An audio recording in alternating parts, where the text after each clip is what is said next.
मेरे प्रिय छात्र छात्राओं, मेरे YouTube चैनल राहुल सिंह पर आपका स्वागत एवं अभिनंदन है। आइए हम और आप मिलकर आज साखी के अंतर्गत कबीरदास जी के दोहों को पढ़ लेते हैं और सरल और स्पष्ट व्याख्या कर लेते हैं।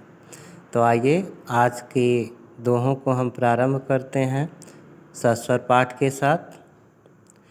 सतगुरु हम सूरीझि करी, एक कहा प्रसंग, बरस्या बादल प्रेम का, भीज गया सब अंग कबीरा, भीज गया सब अंग। तो कबीरदास जी लिखते हैं, संत कबीरदास जी कहते हैं कि सतगुरु हम सूरीझि कर, हमारे सच्चे गुरु ने हम सू यानी कि हमसे रीझ यानी प्रसन्न होकर एक कहा प्रसंग, एक बात कही। प्रसंग का अर्थ होता है बात। बरस्या बादल प्रेम का, जब प्रेम रूपी बादलों की बरसात होगी तो भीज गया सब अंग। तो उन प्रेम रूपी बादलों की वर्षा में शरीर का अंग प्रत्यंग भीग गया, अर्थात प्रेममय हो गया। राम नाम के पट तरे, देबै को कछु नाहि, क्या ले गुरु संतोषिए, हस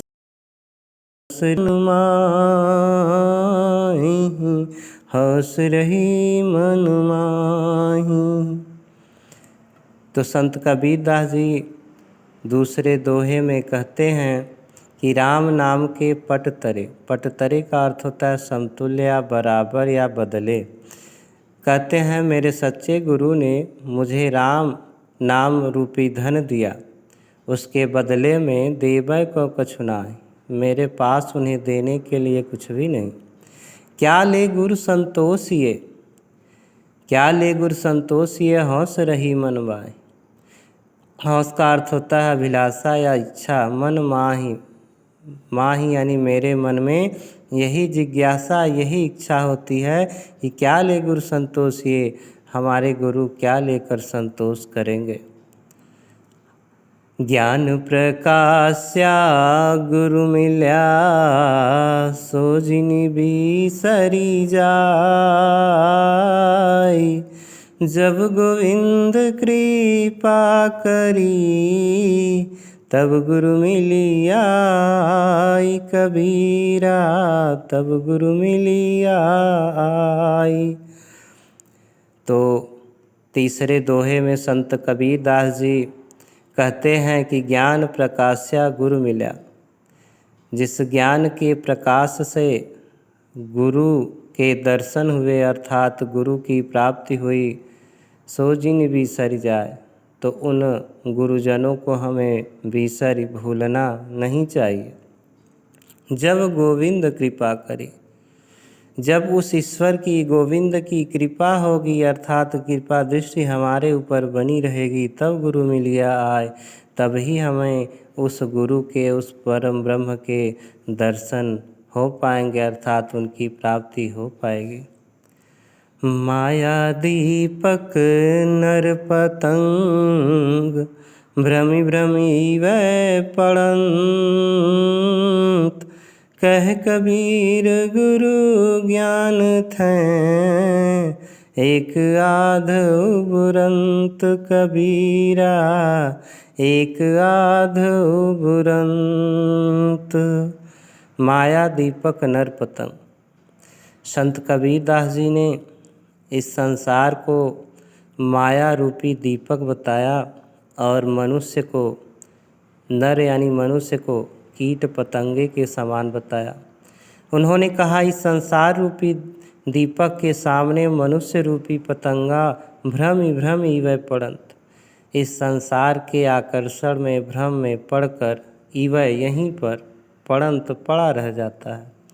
कहे कबीर गुरु ज्ञान थैं, संत कबीरदास जी कहते हैं कि वह व्यक्ति, वह मनुष्य बिना अपने गुरु के ज्ञान के एक आध उबरंत एक व्यक्ति भी इस जन्म मरण के बंधन से मुक्त नहीं हो सकता, अर्थात उबर नहीं सकता। जब मैं था तब गुरु नहीं, अब गुरु हैं हम नाही। प्रेम गली अति साकरी, तामे दो न समाही, तामे दो न समाही। जब मैं था, मैं का अर्थ होता है मेरे प्रिय छात्रों अहंकार। तो संत कबीर दास जी कहते हैं कि जब मैं था, जब मेरे अंदर अहंकार था, तब गुरु नाहीं, तब गुरु का ज्ञान था ही नहीं। अब गुरु हैं हम नाहीं, अब तो परम ब्रह्म का ज्ञान मुझ में हो गया, हम नाही, लेकिन मेरे अंदर का अहम, मेरे अंदर का अहंकार नष्ट हो गया। प्रेम गली अति सांकरी, जिस प्रकार से प्रेम रूपी दरवाज़ा अत्यंत सकरी यानी कि पतला होता है, उसमें एक साथ दो व्यक्ति नहीं जा सकते। तामे दो न समाए, उसी प्रकार मेरे हृदय रूपी प्रेम के दरवाजे में, गली में दो व्यक्तियों, दो ईश्वरों का वास नहीं हो सकता। भक्ति भजन हरि नाम है, दूजा दुख अपार। मनसा वाचा कर्मणा, कबीर सुमिरण सार, कबीर सुमिरण सार। संत कबीर दास जी प्रस्तुत पंक्तियों में कहते हैं कि भगति भजन हरि नाव है। ईश्वर की भक्ति रूपी जो भजन है वह नाव के समान है। जिस प्रकार से नाव पर बैठने पर व्यक्ति किनारे उतर जाते हैं, किनारे पहुंच जाते हैं, संत कबीर दास जी कहते हैं कि ईश्वर के भक्ति रूपी भजन अर्थात नाम ही सब कुछ है संसार में, लेकिन दूजा दुख अपार, इस संसार में अन्य दूसरी वस्तुएं अपार दुख के समान हैं। मनसा बाचा कर्मणा, तो वो कहते हैं मनसा बाचा कर्मणा, मनसा मन से, बाचा वचन से, कर्मणा कर्म से, हमें अपना कर्म करना चाहिए। कबीर की यही ज्ञान की बात है, कबीर दास के यही शास्त्र ज्ञान की बात है। आइए प्रिय छात्रों, हम एक और दोहे का अर्थ जान और समझ लेते हैं। कबीर चित्त चमंकिया, चहुँ दिसि लागी लाई।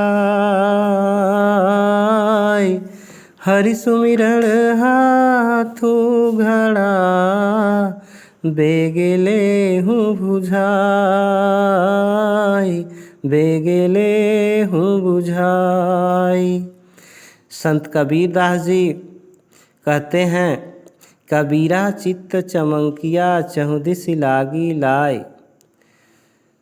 कबीरा चित्त चमंकिया, चित्त यानी कि मन। संत कबीर दास जी कहते हैं कि जिनका मन अपने बस में नहीं होता, चहुँ दिसि लागी लाए, तो उन्हें चारों दिशाओं में कुछ जानने की आग ही आग लगी रहती है।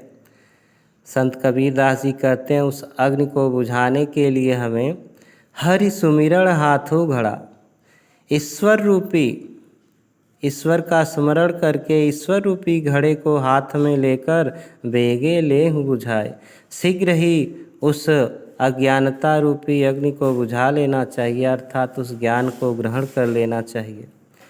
तो मेरे प्रिय छात्र छात्राओं, आज हमने पढ़ा कबीर की साखी के दोहे, और उन दोहों में 7 दोहों का अर्थ हमने जाना और समझा। तो संत कबीर दास जी की प्रस्तुत साखी में भाषा है सधुक्कड़ी, छंद है दोहा, और जगह जगह अनुप्रास और यमक अलंकार की अनुभूति भी मिलती है, और गुड़ प्रसाद है। तो आज के लिए बस इतना ही। आप लोगों को शुभ संध्या, शुभ रात्रि।